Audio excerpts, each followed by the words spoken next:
Welcome back. Welcome to Amrita, the nectar of life. So in this last exercise that we did yesterday, we connected with this primordial trust, with this feeling of being really one, to be really present. Today, we go one step further. Today is about survival. Today is about voluntarily destroying this oneness and this safety in order to make it even stronger. So to better understand what you are doing, it's good to understand a little bit about the evolution of the brain.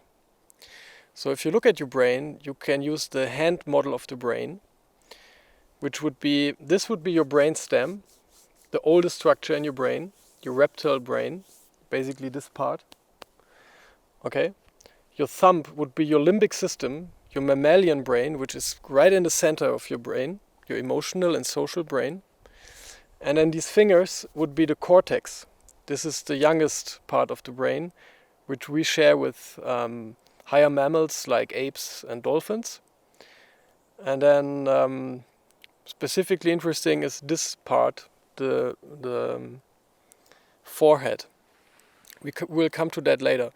What is important now is to understand that you have these three different structures: the reptilian brain, the mammalian brain, and the specifically human brain. And there's this interesting story how this method was discovered. There was this baseball coach, and he suffered from anxiety. So every time that he took a flight, he would have to take anxiety medicines. Otherwise, he would not be able to get on the plane. And then he was doing some high intensity interval training, HIIT, with his dudes. And on the way to the airport, he notices that he forgot his anxiety medicine. And actually he was not on the way on the airport, but he was actually already in the plane. The funny thing was that he went up with the plane into the air and he didn't get any anxiety attack. And he was like, what? Why? My whole life I've been taking anti-anxiety medicines and now I'm not needing them anymore. What did I do? And then he realized that he had been doing this high intensity interval training a lot during a few weeks. And then he got interested in the science of it.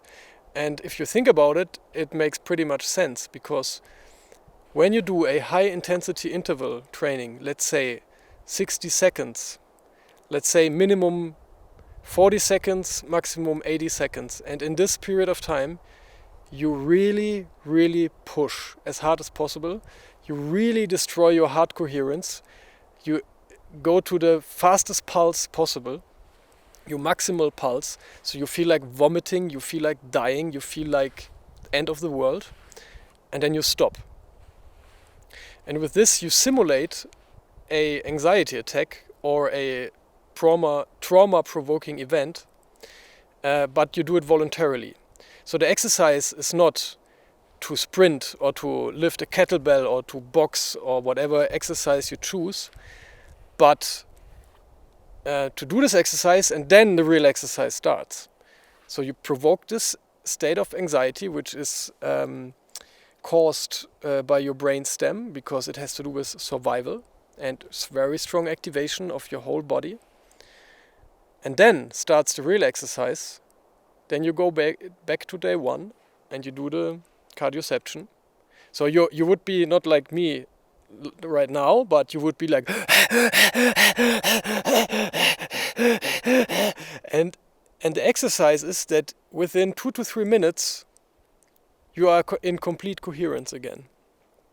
In the beginning you might need 5 or 10 minutes, but if you do this every day, and you can do up to 7 repetitions, you can do this every day, you can do this once a week, depends on your state of health, you will learn to faster and faster come back to complete coherence. And this is the whole point of the exercise. Like any training, you destroy coherence and then you build it up again. It's like muscle training. You have to stress your muscles, and then your muscles recover and they're stronger than before. So in this case, you train your nervous system. So you voluntarily go into a very agitated, sympathetic nervous system driven state, and then you bring yourself back into this state of coherence, into the parasympathetic nervous system in this context. And by this you develop explosive strength.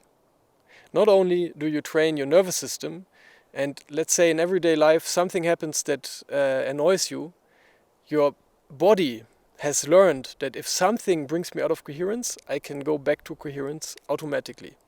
So at a certain point, you won't. It becomes a habit.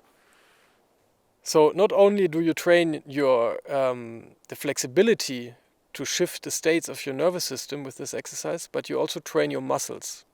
So you have 3 types of muscles. You have the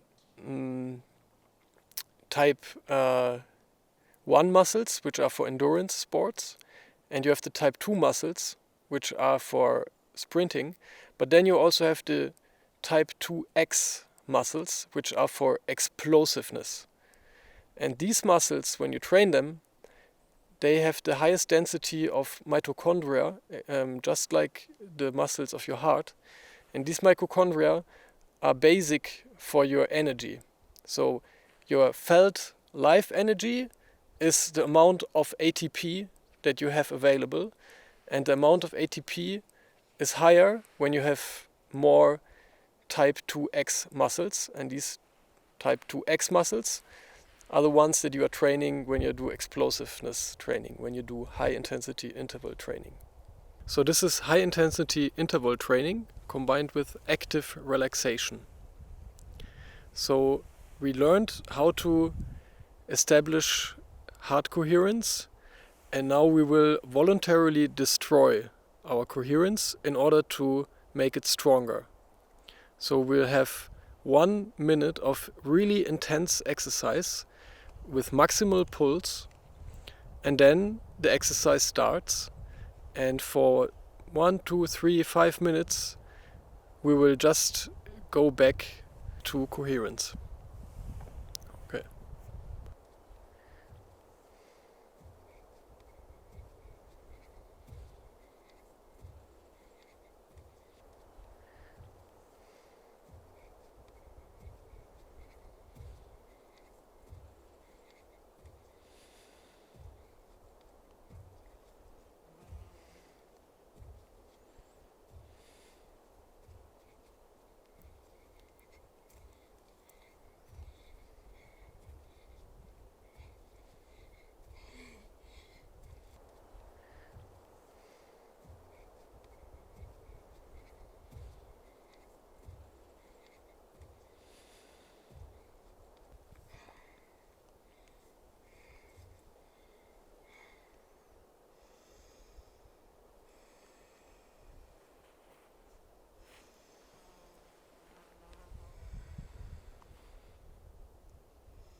So now that we have re-established a coherent state and we feel really good, we can, if we want, do another cycle.